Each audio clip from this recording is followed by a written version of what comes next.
जब 2G scam का concept देश के सामने आया, मीडिया ने खूब शोर मचाया। नतीजा यह हुआ कि 122 2G के लाइसेंस रद्द हो गए, कई कंपनियां बंद हो गई, सैकड़ों करोड़ का इन्वेस्टमेंट, हजारों करोड़ का इन्वेस्टमेंट जो देश में आना था वो रुक गया, हजारों लोग बेरोजगार हो गए, 17 लोगों को जेल जाना पड़ा। और सबसे बड़ा नुकसान जो हुआ वो ये कि देश के नाम पर एक दाग लगा, पूरी दुनिया में ये फैला कि इस देश में 2.25 लाख करोड़ तक के तो घोटाले हो जाते हैं। लेकिन अब सच सामने आया है, ये घोटाला नहीं था। होना यह चाहिए था कि मीडिया और भी जोर से चिल्लाकर कहता कि नहीं, जिसे आप दाग समझ रहे थे वो दाग नहीं था, वो भ्रम था, कुछ मिस कैलकुलेशन था, वो घोटाला नहीं था। लेकिन अफसोस इस बात का है कि मीडिया का एक बड़ा तबका आज खामोश है इस रिपोर्ट के बाद। एक आध दिन खबर आई, उसके बाद सब चुप हो गए। हम लगातार इस पर बने हुए हैं और इस बात का कहीं ना कहीं जश्न भी मना रहे हैं कि इस देश पर जो एक दाग था वो धुल गया है। आज हम बात कर रहे हैं विजय अग्रवाल से, जो कि 2G मामले में कई आरोपियों के वकील भी रहे हैं। विजय जी, स्वागत है आपका। तो आज ये साफ हो गया है कि 2G was not a scam, लेकिन जब आपने ये केस अपने हाथों में लिया होगा तब माहौल अलग था। लोग मान चुके थे कि 2G एक बहुत बड़ा स्कैम है। देश के नाम पर एक ठप्पा लग चुका था पूरी दुनिया में कि भारत में इतने बड़े भ्रष्टाचार होते हैं। जो आरोपी थे, मीडिया ट्रायल के जरिए उनको मान लिया गया था कि ये दोषी हैं। ऐसे वक्त में जब आपने उनके केस अपने हाथ में लिया तो कहीं कुछ दबाव था क्या, या क्या चल रहा था आपके मन में? जब मैंने केस लिया, आरोपी तो बल्कि जेल में थे, हमें एंगेज उनके फैमिली मेंबर्स ने किया था। और जो आरोपियों को हम परमिशन लेके सीबीआई ऑफिस में, पहली बार मुझे अब तक याद है कि मैं पहली बारी मिलने गया था आरोपियों को, कोर्ट से परमिशन लेके सीबीआई ऑफिस में बैठ के मेरी पहली मुलाकात हुई थी। और करीब ये लोग 9-10 महीने जेल में रहे, तो इनसे फिर जेल भी मुलाकात करने जाते थे। तो ये बात ने बिल्कुल ठीक कहा कि सबने इन आरोपियों को सबने कन्विक्टेड मान लिया था, और जो कि आज ये बेदाग बरी हो गए। उस टाइम भी अगर आप पुरानी आर्काइव करें तो आप देखेंगे, जब मैंने फर्स्ट टाइम मीडिया को एड्रेस किया था उस टाइम भी मैंने कह दिया था कि मैंने केस देख लिया है, ये जो केस है इसका भी हश्र बोफर्स केस की तरफ होगा। और ये जो CAG रिपोर्ट है, ये कॉफी टेबल बुक के लिए तो, टेबल कॉफी बुक के लिए तो अच्छी है, मगर वैसे इसका कोई भी जो है यूज नहीं किया जा सकता है। ये एक अकाउंटेंट की ओपिनियन है। आपने देखा होगा शायद कि आजकल एक बहुत अच्छा जोक चल रहा है कि एक आदमी को टैक्सी नहीं मिली, उसका किराया 300 रुपए था, तो वो बस के पीछे पीछे, वो एक आदमी बस के पीछे पीछे भागा और पैदल चला गया टैक्सी में जाने की बजाय, बस में जाने की बजाय। तो उसने कहा कि मुझे 50 रुपए की बचत हो गई है क्योंकि मैं बस के पीछे भाग के पहुंच गया। तो उसे अकाउंटेंट ने कहा कि अरे भैया, तूने तो 250 रुपए का नुकसान कर दिया, अगर तू टैक्सी के पीछे भाग के पहुंचता तो तू 300 रुपए बचा लेता। तो इस तरह की ये प्रिजम्पशन थी, और प्रिजम्पशंस और लॉ में बहुत ज्यादा फर्क है। ये CAG की एक अपनी ओपिनियन है। कुछ लोगों के मैंने एक देखा था, एक बहुत अच्छे इंटरव्यू भी है जो मीडिया एनालिस्ट हैं आपके, उन्होंने भी ये कहा कि इसमें मीडिया से गलती ये हुई कि उन्होंने CAG रिपोर्ट पर खुद कोई रिसर्च नहीं की, खुद एनालाइज नहीं किया, उन्होंने सिर्फ CAG रिपोर्ट को छाप दिया।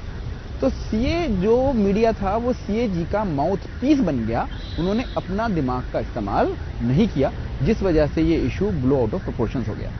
या यूं कहें कि मीडिया ने शायद CAG पर ज्यादा भरोसा किया कि एक रिस्पॉन्सिबल इंस्टीट्यूशन है, वो सही आंकड़ा लेकर आया होगा, उसको भी उतना महत्व दिया गया जितना बाकी सरकारी इंस्टीट्यूशंस को दे देते हैं, सुप्रीम कोर्ट को दे देते हैं। लगभग उसी तरह से माना कि CAG ने भी सही रखा होगा। पर्सनली ये मानता हूं कि जो जर्नलिज्म होता है उसको कोई भी बात रखे, क्यों जर्नलिस्ट का काम सरकार को, देखिए CAG पर भरोसा सुप्रीम कोर्ट ने भी किया, उसके बाद इतने लाइसेंस रद्द हो गए। मगर जो जर्नलिस्ट होता है वो अगर किसी कोर्ट की भी कोई बात ठीक नहीं लगती तो उसको भी क्रिटिसाइज करता है। तो मैं ये मानता हूं कि ये 4th पिलर है, और ये अपनी जब ड्यूटी निभाता है तो बाकी 3 पिलर्स को भी नीचे दिखा सकता है कॉन्स्टिट्यूशन में। बिल्कुल अग्री करते हैं, और शायद इसी ड्यूटी को निभाने के लिए आज देखिए ज्यादातर मीडिया चुप है। मुझे लगता है कि जितना हल्ला CAG की रिपोर्ट के बाद मीडिया ने मचाया कि घोटाला हो गया, उससे ज्यादा जोर से हल्ला मचाना चाहिए था कि देखिए हमारे देश में घोटाला नहीं हुआ, ये आरोप गलत थे। खैर कोई नहीं कर रहा, हम कर रहे हैं। सवाल ये भी उठ रहे हैं कि जो सैनी साहब ने जो फैसला दिया उसमें जो क्लीन चिट दे दी गई, सबको एक्विट कर दिया गया। आईपीसी के तहत तो मामले को देखा गया है, लेकिन प्रिवेंशन ऑफ करप्शन के तहत इसको नहीं देखा गया है। कुछ कमी है क्या इसमें? ये देखिए, ये वही कोर्ट है जिसने 8-9 महीने तक आरोपियों को जमानत नहीं दी थी। ये वही कोर्ट है जिसने उन पर सीबीआई का केस को प्राइमा फेसाई सही मानते हुए चार्जेस फ्रेम किए, और ये वही कोर्ट है जिसने charges prevention of corruption act के तहत भी फ्रेम किए। मगर जब ट्रायल चला तो कोई एविडेंस ही नहीं थी। तब देखा गया कि कुछ बहुत सारे डॉक्यूमेंट छुपाए गए। तो जब हमने वो ट्रायल में कागज पेश किए, हमने एप्लीकेशंस लगाई, और जब सारी चीजों को करेक्ट पर्सपेक्टिव में, टोटलिटी में, डेप्थ में जाके 7 साल तक 10 बजे से 5 बजे तक देखा गया, तब जाके पाया गया कि ये सीबीआई ने सिर्फ फसाड बनाया है, इसमें ऑल स्मोक नो फायर। तो जो है, इसलिए सब कुछ देखा गया। जब एक court prevention of corruption act में चार्जेस फ्रेम कर देती है, तो कोर्ट की ड्यूटी है सब कुछ देखना। कोर्ट ने देखा है। अगर इस जजमेंट को, 1552 पेज की जजमेंट को पूरा पढ़ा जाए, तो कोर्ट ने एक एक चीज डील की है। अब 2G को स्कैम के तौर पर प्रेजेंट करने का कितना बड़ा नुकसान हुआ, इसका आकलन अभी भी चल रहा है। शायद कोई एक कंसोलिडेटेड फिगर नहीं है कि जिस हवाई 1,76,000 करोड़ का पीछा कर रहे थे, उसका पीछा करने में कितने लाख करोड़ डूब गए, कितने लोग बेरोजगार हो गए, उसका आंकड़ा निकलना मुश्किल भी है। लेकिन अंदाजा लगाया जा सकता है, जब अनिल अंबानी देश के सबसे पावरफुल लोगों की लिस्ट में उनका नाम आता है, फोर्ब्स की लिस्ट में हमेशा बने रहते हैं, वो ये कहते हैं कि अगर मुझे आरकॉम बिल्कुल बंद होने की कगार पर पहुंच गई और वायरलेस बिजनेस मैंने बंद कर दिया, तो वो वजह है कि 7 साल तक जो ह्यूमिलिएशन हुआ, कॉर्पोरेट इमेज को जो डेंट लगा, और क्योंकि उनके भी अधिकारी इसमें आरोपी थे, तो इसको स्कैम के तौर पर प्रेजेंट कर देने से इतना बड़ा नुकसान हो गया कि उनका वायरलेस बिजनेस ठप हो गया। तो अगर अनिल अंबानी को ये नुकसान हुआ है, तो बाकी और तमाम कंपनियां, उनके एम्प्लॉइज, उनका घर, कितना नुकसान हुआ होगा, कुछ अंदाजा कैसे लगे? आप इसमें यूनिटेक थी, इसमें डीबी थी, आप उनका शेयर प्राइस जब केस शुरू हुआ उस दिन का देख लीजिए और आप आज का देख लीजिए। उनकी बैंकिंग की पोजीशन तब की देख लीजिए, आज की देख लीजिए, आप रुइया की देख लीजिए। ये तीनों बिजनेस हाउसेस को, जो कि ये प्रोमिनेंट बिजनेस हाउसेस थे, इवन ये रिलायंस को देख लीजिए, इन 4 मेन बिजनेस हाउसेस को कितना ज्यादा नुकसान हुआ है, आप ये देख लीजिए। और पूरे वर्ल्ड ओवर इंडिया की क्रेडिबिलिटी, सभी ने इंडियन पार्टनर्स के साथ हर एक ने ज्वाइंट वेंचर किया, कोलैबोरेशन की, और उन सब का भी फॉरेन इंस्टीट्यूशनल इन्वेस्टर्स का, और इवन कुछ केसों के साथ फॉरेन गवर्नमेंट पार्टनर्स थे, उन सबका पैसा डूब गया। तो वहां आपकी रेपुटेशन देखिए। आप इस देश के नुकसान में सिर्फ रेपुटेशन और उनका नुकसान न देखिए, आप कॉल रेट्स बहुत ज्यादा डाउन आ गए थे। इंडिया की जो टेली डेंसिटी थी वो बहुत ज्यादा इंक्रीज होनी थी, रूरल टेली डेंसिटी इंक्रीज होनी थी। आपको ये जान के ताज्जुब होगा, मैंने इसके अंदर पूरे 5 ईयर्स प्लान और सारी रिपोर्ट स्टडी की हैं। पाकिस्तान की टेली डेंसिटी इंडिया से ज्यादा नहीं है मोबाइल से। तो आप ये देखिए, ये सब चीज आ गई। तो ये एक जो इसको, और कोई ये भी तो सोचिए इसका फायदा किसको हुआ? जो एग्जिस्टिंग ऑपरेटर्स थे उनको फायदा हुआ, इससे उनका कंपटीशन खत्म हो गया। राजा की जो पॉलिसीज थी वो देश के हित में थी, 5 ईयर प्लान के हिसाब से थी। जो हमारी गवर्नमेंट है वो वेलफेयर स्टेट नहीं है। आप फिर तो कहें आप सब्सिडी क्यों देते हैं, आप गैस कनेक्शन पे सब्सिडी क्यों देते हैं, फर्टिलाइजर पे सब्सिडी क्यों देते हैं? वो तो आप तो सारा पैसा बचा लीजिए, वो तो एक्सचेकर लॉस हो रहा है ये सारा का सारा। आप सरकारी स्कूल क्यों चलाते हैं? आप उसकी जो सर्विसेज हैं वो बेचिए पब्लिक स्कूलों की तरह। आप सरकारी अस्पताल क्यों चलाते हैं? उनकी सर्विसेज बेचिए। हम वेलफेयर स्टेट हैं, गवर्नमेंट का काम बिजनेस करना नहीं है, जो गवर्नमेंट के जो रिसोर्सेज हैं उसको देना नहीं है। आप इलेक्ट्रिसिटी, बिजली, इन सब की जो जनरेशन है, हर चीज को आप सब्सिडाइज करके लोगों को देते हैं, उनको मैक्सिमम रेवेन्यू पे नहीं बेचा जाता। चलिए, इसमें जो कोर्ट ने होल्ड किया, और जो सबसे बड़ी बात है जो लोगों ने देखी नहीं, सोची नहीं, इनमें न्यू ऑपरेटर्स को लेवल प्लेइंग फील्ड दी गई, क्योंकि टेली डेंसिटी इंक्रीज करनी थी। अगर ये जो नए ऑपरेटर्स आए, इनको भी सेम रेट पे ही लाइसेंस दे दिया जाता तो ये पुराने ऑपरेटर्स से कैसे compete करते, इनकी कॉल रेट्स तो ज्यादा हो जाती। अगर कंज्यूमर को कॉल रेट देनी थी तो जिस पब्लिक ने ये कहा कि ये हमारे साथ स्कैम हो गया, ये देखना था, उसी पब्लिक को कॉल के पैसे कम देने पड़े और ज्यादा लोगों को मोबाइल मुहैया हो जाए, इसलिए ये जो राजा की पॉलिसी थी। लेकिन और ये पॉलिसी, मुझे ये कहना ठीक नहीं है कि ये राजा की पॉलिसी थी, ये TRAI की पॉलिसी थी जिसको राजा ने माना। लेकिन कहीं ना कहीं तो नुकसान एग्जिस्टिंग प्लेयर्स को हुआ भी, क्योंकि बैंकों ने फिर फाइनेंस देना बिल्कुल मुश्किल कर दिया, टेलीकॉम को पैसा नहीं मिल रहा था, पूरा टेलीकॉम। एग्जिस्टिंग प्लेयर्स को फायदा ही हुआ, जो नए प्लेयर्स हैं उनको नुकसान हुआ। जो नए प्लेयर्स आने चाहते थे, जिनके लाइसेंस कैंसिल हो गए, नुकसान उन्हीं को हुआ। जब कंपटीशन खत्म हो जाएगा तो एग्जिस्टिंग प्लेयर को तो फायदा होगा ही। लेकिन लाइसेंस कैंसिल हुआ, देश को नुकसान हुआ और अब निकल कर आया कि वो स्कैम नहीं था। तो अब इस नुकसान को अंडू कैसे किया जाए, कोई रास्ता है क्या? लेकिन सुप्रीम कोर्ट का फैसला था, कैसे कोई चैलेंज करें? इंडिया के कानून में तो ऐसा कुछ नहीं है, लोग रोज बरी होते हैं। अब आप बताएं, अभी अपने सबने देखा आरुषि वाले केस में जो है उसके पेरेंट्स को कितने टाइम जेल में रहना पड़ा। वो सिर्फ जेल में थे, सीधा एक्विट होकर जेल से बाहर आ रहे हैं, उनकी जमानत तक नहीं हुई, कोई भरपाई कर सकते? तो ये इंडिया का कानून इस हिसाब से है कि ये जो है आप जेल भेज देते हैं, मगर जब आदमी बरी हो जाता है तब कहते हैं ओहो ये तो मुकदमा झूठा निकल आया। मगर उसके who will return those years, with what face the court should look into the eyes of the people to whom it did not grant bail and now they are being acquitted? ये question Bharat के कानून में इसका कोई बहुत खास प्रावधान नहीं है। एक नई लिटिगेशन शुरू की जाए, फिर वो किया जाए, तो जो है ये पूरे ट्रायल के दौरान ही घिस जाते हैं। अब इनको और कानूनी प्रक्रिया झेलने का दम नहीं रहा किसी में। सुप्रीम कोर्ट खुद चाहे तो इस पर रिव्यू कर सकता है। सुप्रीम कोर्ट तो सुप्रीम कोर्ट है, जब कुछ कर सकता है। भारत में सुप्रीम कोर्ट के ऊपर सिर्फ भगवान है, सुप्रीम कोर्ट सब कुछ कर सकता है। आमतौर पर आप इस देश के सिस्टम और कानून की बात कर रहे हैं कि एक पुलिस का दरोगा भी अगर रिपोर्ट में कुछ गड़बड़ी कर दे तो उस पर एक्शन हो जाता है। और CAG विनोद राय, जिनको पूरे देश ने हीरो की तरह अपने कांधे पर बैठा लिया, बिल्कुल कि आपने इतना बड़ा घोटाला देश के सामने आप लेकर आ गए, लेकिन वो घोटाला तो था नहीं, वो रिपोर्ट बेसलेस आंकड़ों पर बन गई, प्रिजम्पटिव थ्योरीज पर बन गई।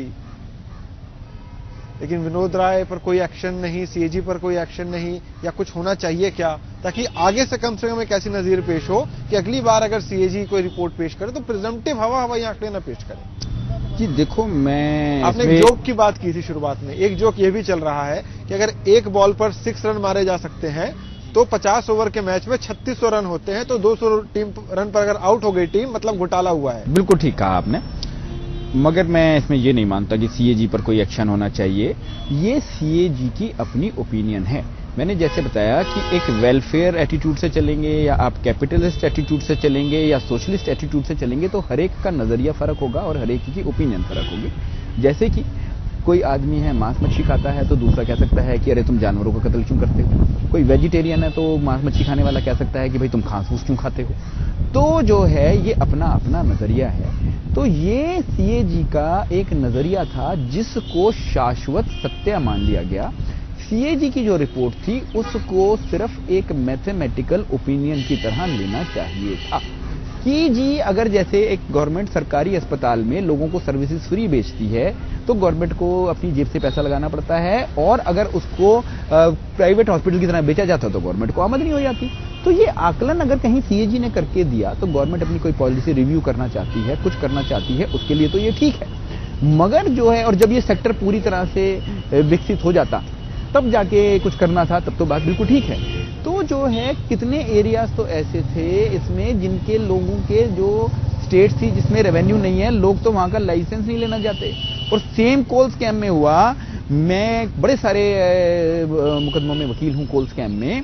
उसमें कुछ लोगों को जिनको मुकदमा चल रहा है कोल माइंस पे, वो कोल माइंस ऐसी हैं जिनको कोई लेने वाला नहीं था, वो नक्सलाइट एरियाज में थी, वहां पर कोई लेने जाना नहीं चाहता था। तो उन्होंने लिया देश का भला करने के लिए, देश के अंदर अपने रिसोर्सेज लगाने के लिए, और अब उनकी वो कोल माइंस कैंसिल करके ये कहा जा रहा है कि नहीं ये तो प्रॉफिट पे बिक जाती। वहां पे किसी ने जो उनसे रिलेटेड प्लांट लगाना था, कोई प्लांट लगाने को तैयार नहीं था वहां पर।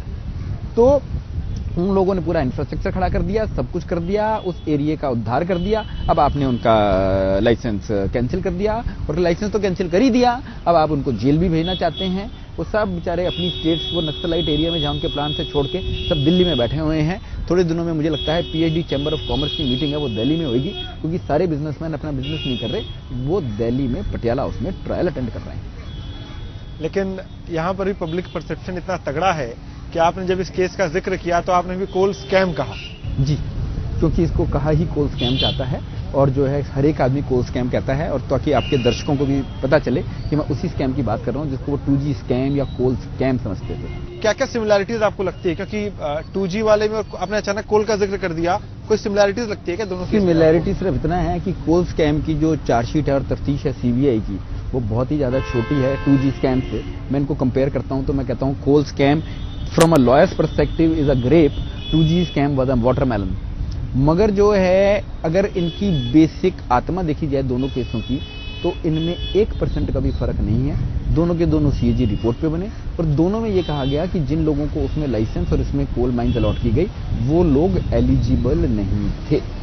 दोनों के अंदर ये एक सिमिलैरिटी है, और ये बेसिक सिमिलैरिटी है। बल्कि आप प्रिवेंशन ऑफ करप्शन एक्ट के जितने भी आप केस देखोगे उनमें हर एक में सीबीआई इसी उस पे चलती है कि कुछ लोग जो एलिजिबल नहीं थे उनको वो एलिजिबिलिटी दे दी गई। और हाँ, इस सीएजी की रिपोर्ट के बाद ये एक नया फैशन चल गया कि भाई जो गवर्नमेंट जो है वेलफेयर स्टेट की वजह से कुछ बेनिफिट देती है तो जनाब वो क्यों दे दिए। गवर्नमेंट तो हर चीज बेच देती, वो एक अकाउंटेंट ही कह सकता है। जो आपने क्रिकेट का एग्जांपल दिया और जो मैंने टैक्सी का एग्जांपल दिया, तो उस पे हम ये नहीं कह सकते कि अकाउंटेंट गलत कह रहा है, वो उसका पर्सपेक्टिव है।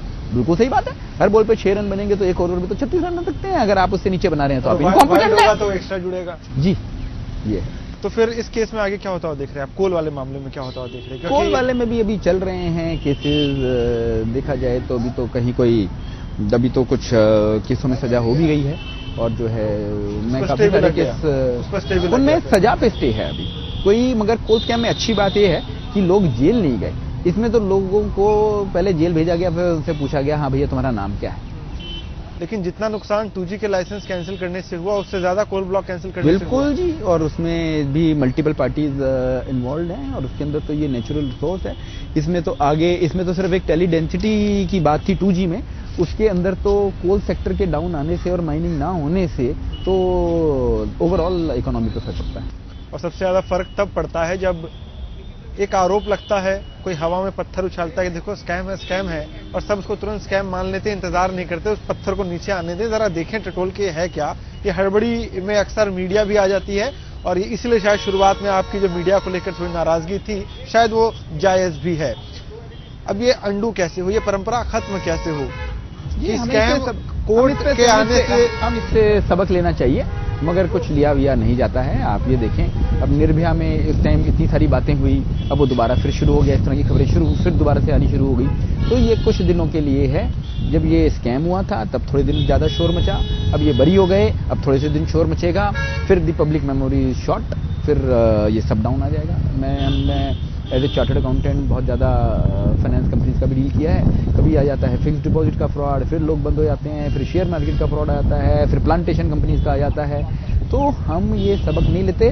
कुछ फ्रॉड आने पर बंद हो तो समझ में आता है, लेकिन फ्रॉड हुआ है सिर्फ इस इल्जाम में चीजें बंद हो जाए, क्योंकि कोल की वजह से इंडस्ट्री को कितना नुकसान हुआ, कितनी कंपनियां बंद हो गई, उसके बाद छोटी छोटी कंपनियां, कितने लोग बेरोजगार हो गए, और अभी तक ये क्लियर ही नहीं है। बहुत बढ़िया आइडिया है, सीएजी को भी अपॉइंट करके इस चीज का आकलन करा के एक रिपोर्ट देनी चाहिए कि इस स्कैम को ना होते हुए स्कैम बताने से कितना नुकसान हुआ। वो फिगर जो 1,76,000 करोड़ की फिगर थी, उससे बहुत ज्यादा माइंड बॉगलिंग फिगर निकलेगी अगर सीएजी अकाउंटेंट पर्सपेक्टिव उसका देती है। ये आज की आपसे चर्चा से ये बात बहुत अच्छी मुझे भी समझ में आई कि इस बात पे भी एक सीएजी रिपोर्ट आनी चाहिए। बिल्कुल। एक आखिरी सवाल मेरा आपसे ये है, क्योंकि सुप्रीम कोर्ट का फंक्शनिंग का अपना एक अलग तरीका है, निचली कोर्ट अलग तरीके से करते हैं। सुप्रीम कोर्ट ने जब ये फैसला दिया, चाहे वो 2G का हो या कोल का हो, लाइसेंस कैंसिल करने का या ब्लॉक कैंसिल करने का, एविडेंसेस तो देखे नहीं गए सुप्रीम कोर्ट में, तो क्या ये बेहतर नहीं होता कि पहले निचली कोर्ट में क्रिमिनलिटी प्रूव हो, उसके बाद सुप्रीम कोर्ट कोई एक्शन ले? नहीं, ऐसा नहीं है, क्योंकि सुप्रीम कोर्ट सिर्फ एलोकेशन की देख रही थी चीजें, और जो है नीचे की कोर्ट ने पूरा ट्रायल और क्रिमिनल लॉ के हिसाब से भी देखना था। तो जो क्रिमिनल कोर्ट को बहुत ही ज़्यादा डिटेल में जाना चाहिए।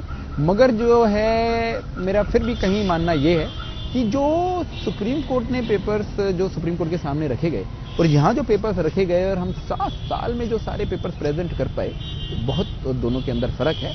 अगर वो सारे तथ्य सुप्रीम कोर्ट के सामने भी आते तो शायद उनका भी फैसला कुछ और होता, मगर वो सारे तथ्य सुप्रीम कोर्ट के सामने नहीं थे।